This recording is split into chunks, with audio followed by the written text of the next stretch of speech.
Thanks for joining us here at Scotty Builds. Today we're going to talk about a tool that has saved me a ton of time and effort in my small garage, and it's a tool that most people should probably have in theirs. When we come back, I'll introduce the tool, we'll talk about it briefly, and then we'll show it in action. Let's get into this.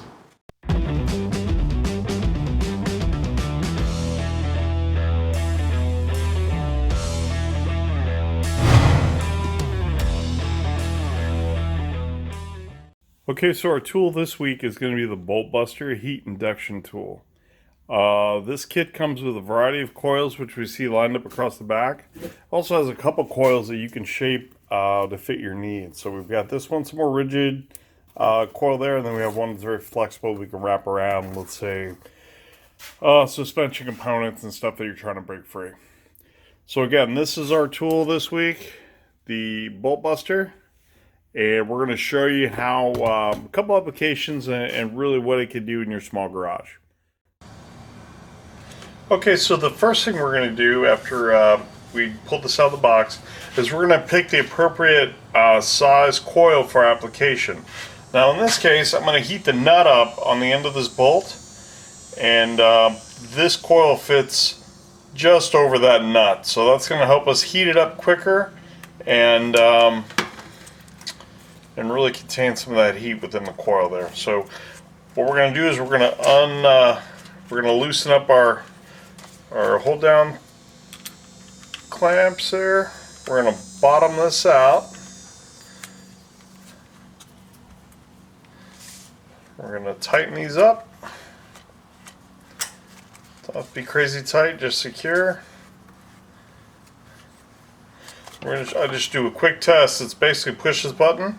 You should hear a fan turn on towards the bottom, and that's airflow. And if you see the warning here, it says do not block airflow vents. So either at the front up here or at the bottom towards the back here.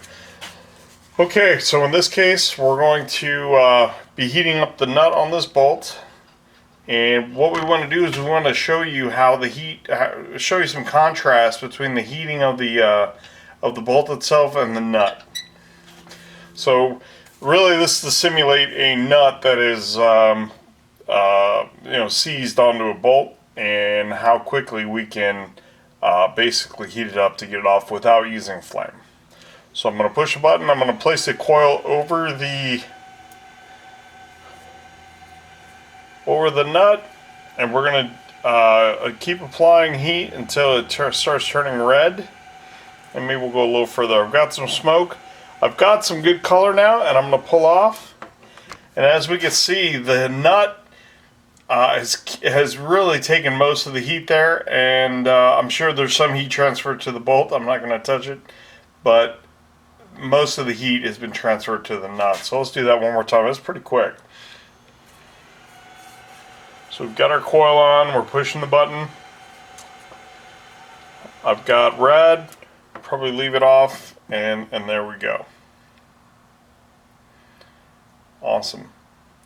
I'm going to set up for another demonstration. We're going to I've got a little jig that I welded up, and we're going to heat up a portion of the piece that I welded, just to further show how the heat is really applied to anything within that coil. Okay, so I've installed the larger coil in the Bolt Buster, and what I'm going to do is I'm going to heat up the tube piece here that I welded to some of this old flat stack. And my goal here is to show some contrast, heat this area up here, and show some contrast between this area that'll be under the coil and the stuff around it. Okay, so here's my coil. Now with these coils, keep in mind I can bend them and I can flex them to my application. So we're going to go ahead and bend it kind of a 90 degrees, and we're just going to check placement. It goes right over. I think it's going to work good. So I'll tell you what, let's just go for it, and we will start heating this up. So I've got the button pressed, holding it steady, and it's okay if the material touches the inside of the coil. That's not a problem. Okay, I've got some smoke. I want to see if I can get it to change colors here, just to show that contrast. Okay, got a lot of smoke.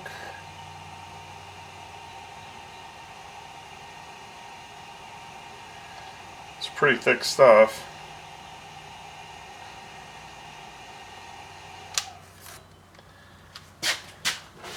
Oh, we got a little color on the back there. Okay, so I'm going to take some measurements here with my cheap little laser thermometer here. So we're going to measure the, okay, so we got about, I don't know, about 92, 93 degrees there. And okay, the base is a little hotter. Let's go next to it here. We got about 84 degrees and a couple inches away. Okay.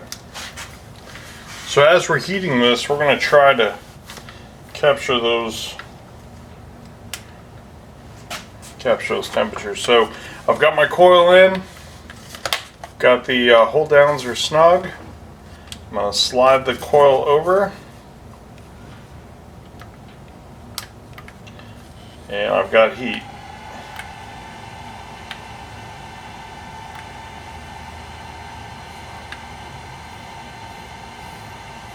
Okay, I see the heat rising. It's pretty quick.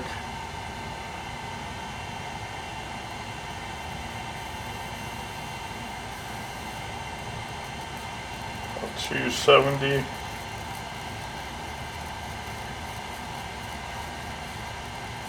Okay, I'm over 300.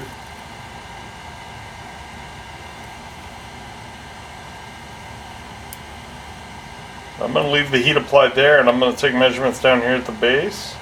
I'm still about 110-ish down here at the base. And then if I look over here, the plate a couple inches away is still about 85, 87 degrees. I'm going to go back to here.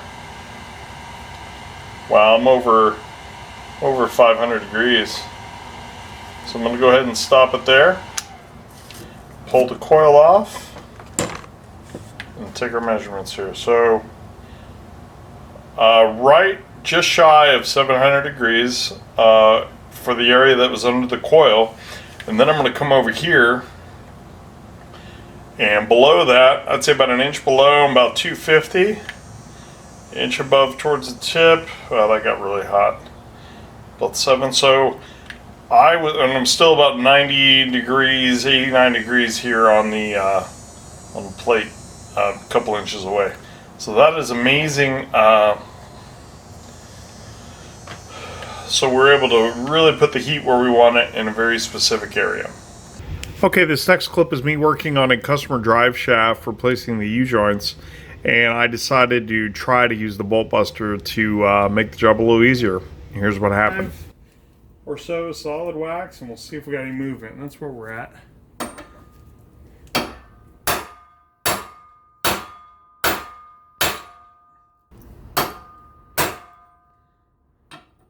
Let's see if I can make it easier. And I'm sure I can. I mean, applying heat, we're going to make it.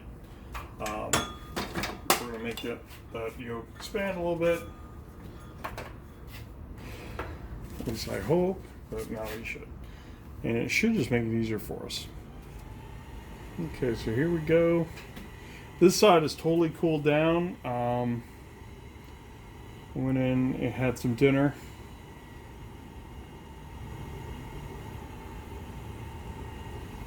Kind of make sure to get most of the yoke in the loop or in the coil. And again, we're going to wait for some smoke and then leave it on for a few seconds longer.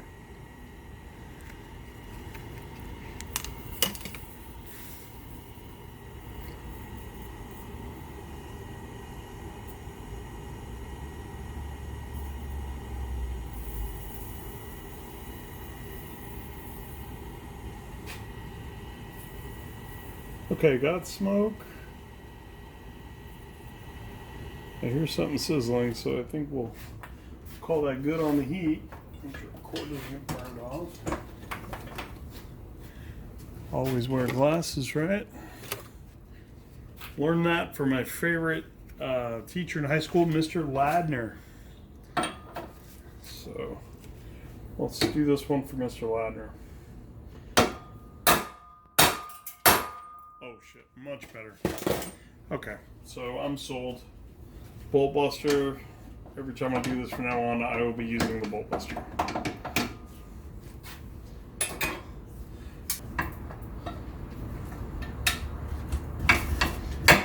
There we go. Okay, my braces. So where might my heat be? Here it is. Let's put the heat on it.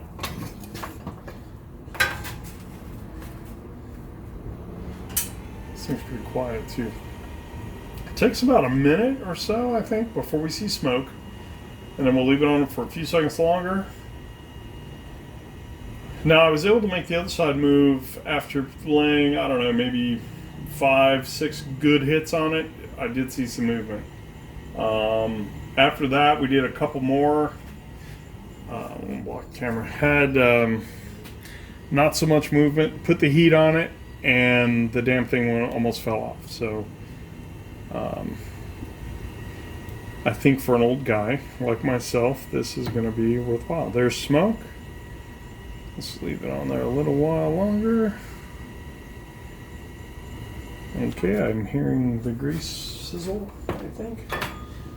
And let's beat on it.